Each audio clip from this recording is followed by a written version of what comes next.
전하, 밤이 깊었사오니 이제 그만하시고 옥체를 보존하소서. 방 안에는 이제 막 부부가 된 왕과 왕비가 있습니다. 하지만 방 밖에는 8명의 상궁이 귀를 기울이고 서 있습니다.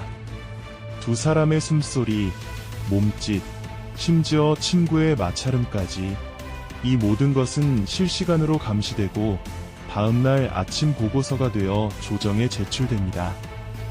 여러분은 상상해 보셨나요? 사랑하는 사람과의 첫날 밤, 문밖에서 노련한 상궁들이 이제 그만하라고 소리를 지르는 상황을 말이죠.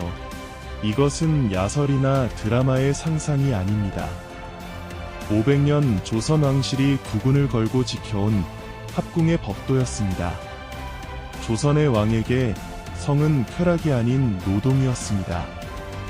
왕은 자신이 원한다고 해서 왕비의 침소에 들 수 없었습니다. 두 사람의 육체가 만나는 날은 인간이 아닌 우주가 정했기 때문입니다. 왕실의 천문과 지리를 담당하던 관상감, 그들은 왕과 왕비의 사주를 대조하고 하늘의 별자리를 살피며 길이를 골라냈습니다. 하지만 그 조건이 기가 막힙니다. 천변만화의 금기, 천둥이 치거나 번개가 번쩍이는 날, 합궁 불가입니다. 일식이나 월식이 있는 날, 국운이 쇠할 징조라며 즉시 취소됩니다. 음양의 조화, 왕비의 생리주기는 물론 그날의 기온과 습도까지 체크되었습니다. 만약 흉일에 합궁하여 왕자가 태어난다면 그 아이는 나라를 망칠 아이라는 낙인이 찍힐 수도 있었기 때문입니다. 왕은 관상감이 적어준 합궁표를 받아들고 정해진 시간, 정해진 방으로 향해야 했습니다. 그것은 마치 거사를 앞둔 장수가 전쟁터로 향하는 비장함과도 같았습니다. 드디어 문이 열리고 왕이 입장합니다. 하지만 기다리고 있는 것은 수줍은 미소만이 아니었습니다. 왕비를 마주한 왕 앞에는 거대한 옷의 장벽이 서 있었습니다. 조선 왕비가 첫날 밤에 입는 속옷은 우리가 아는 수준이 아닙니다. 겉옷인 화롯 아래에는 무려 9겹의 속옷이 껴입혀져 있었습니다. 단속꽃 위에 속속꽃, 그 위에 예복용 바지인 대심치마까지. 이것은 단순히 옷을 많이 입은 것이 아닙니다. 왕실 여인으로서의 정절을 상징함과 동시에 왕이 함부로 왕비를 대하지 못하게 하는 일종의 정치적 장치였습니다. 왕비가 스스로 옷을 벗는 법은 없었습니다. 모든 것은 상궁들의 손길에 의해 해체되어야 했고 왕 역시 예법에 따라 정해진 순서대로 의관을 벗어야 했습니다. 첫날 밤의 열기보다 먼저 찾아온 것은 겹겹이 쌓인 비단 더미와의 사투였습니다. 가장 충격적인 사실은 지금부터입니다. 두 사람만 남겨진 방, 과연 비밀이 지켜졌을까요? 방의 사방에는 퇴선간이라 불리는 좁은 복도가 있었습니다. 그곳에는 최고참 지밀상궁들이 2명씩 짝을 지어 자리를 잡았습니다. 총 6명에서 8명의 상궁이 방 주변을 포위하듯 에워싸고 밤을 지새웁니다. 그들이 하는 일은 명확했습니다. 소리를 듣는 것입니다. 평소 몸이 약했던 왕이 합궁 중 급사하는 사고인 복상사를 막기 위해 숨소리를 체크합니다. 만약 두 사람이 예법에 어긋나는 행동을 하거나 소리가 너무 크면 밖에서 낮은 목소리로 전하, 법도를 지키소서라고 조언을 건넸습니다. 하이라이트는 시간 조절입니다. 왕의 기운이 너무 소진되면 안 된다고 판단되면 상궁은 단호하게 외쳤습니다. 전하, 이제 옥체를 보존하실 시간입니다. 그만 나오시옵소서. 자유로운 연애가 상식인 현대인들에게는 상상조차 할 수 없는 수치심과 압박감. 이것이 조선 최고의 권력자가 감당해야 했던 밤의 무게였습니다. 왕실의 유일한 목적은 건강한 아들이었습니다. 이를 위해 침실은 온갖 주술적 상징물로 도배되었습니다.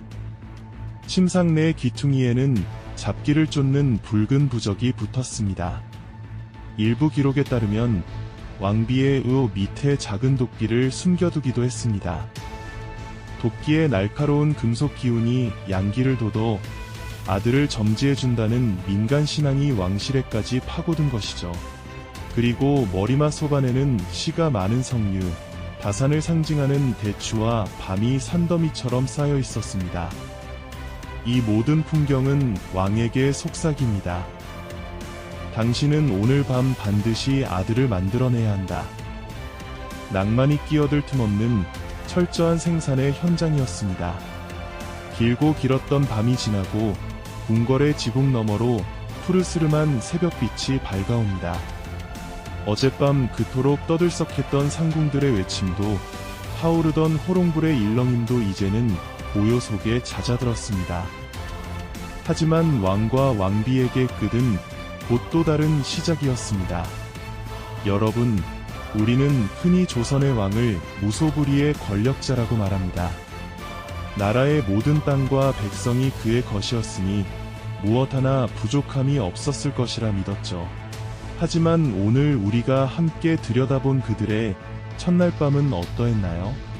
어젯밤 두 사람이 나눈 대화, 몸 상태, 심지어 합궁의 성공 여부까지 이 모든 은밀한 데이터는 날이 밝자마자 승정원일기라는 거대한 기록의 바다에 던져집니다. 왕이 몇 시에 들었고 몇 시에 나왔으며 기력이 어떠했다. 이 건조하고 서늘한 문장들은 훗날 태어날 원자의 정통성을 증명하는 차가운 증거가 됩니다. 자신의 가장 사적인 순간이 국가의 공식 문서로 남겨져 후대대대로 읽히게 된다는 사실. 만약 여러분이 왕이었다면 그 압박감을 견딜 수 있었을까요? 왕비 또한 마찬가지였습니다. 9겹의 속옷을 입고 상궁들의 감시 아래 치러낸 그 밤은 사랑의 결실이라기보다 국모로서의 생존 시험에 가까웠습니다. 만약 합궁 후 회임 소식이 들리지 않는다면 그 비난의 화살은 오롯이 왕비에게 향했습니다. 화려한 금박이 수놓아진 비단옷은 그녀를 빛나게 했지만 동시에 그녀의 인간적인 욕망과 자유를 올가매는 보이지 않는 사슬이었습니다. 조선의 왕비들은 그 거대한 왕관의 무게를 견디기 위해 자신의 밤마저 국가에 헌납해야 했던 것입니다. 결국 조선 왕실의 합궁은 뜨거운 열정의 분출이 아니라 이씨 왕조라는 거대한 시스템을 유지하기 위한 경영진의 고독한 결단이었습니다. 우리가 오늘날 마주하는 아름다운 궁궐의 정각과 찬란한 의궤의 그림들, 그 이면에는 법도라는 이름의 감옥 속에서 국가의 안녕과 후계를 위해 자신의 가장 본능적인 모습까지 절제해야 했던 한 남자와 한 여자의 눈물이 숨겨져 있습니다. 조선은 기록의 나라였습니다. 그리고 그 기록은 우리에게 말합니다. 왕이라는 자리는 군림하는 자리가 아니라 가장 깊은 밤조차 백성과 국가를 위해 희생해야 했던 가장 고독한 봉사자의 자리였다는 것을 말이죠. 여러분은 화려한 비단 장막 뒤에 숨겨진 이 차가운 진실에 대해 어떻게 느끼셨나요? 만약 시간을 되돌려 조선의 왕이나 왕비가 될 기회가 주어진다면 여러분은 기꺼이 그 밤의 법도를 받아들이시겠습니까? 여러분의 흥미로운 생각을 댓글로 공유해주세요. 시청해주셔서 감사합니다.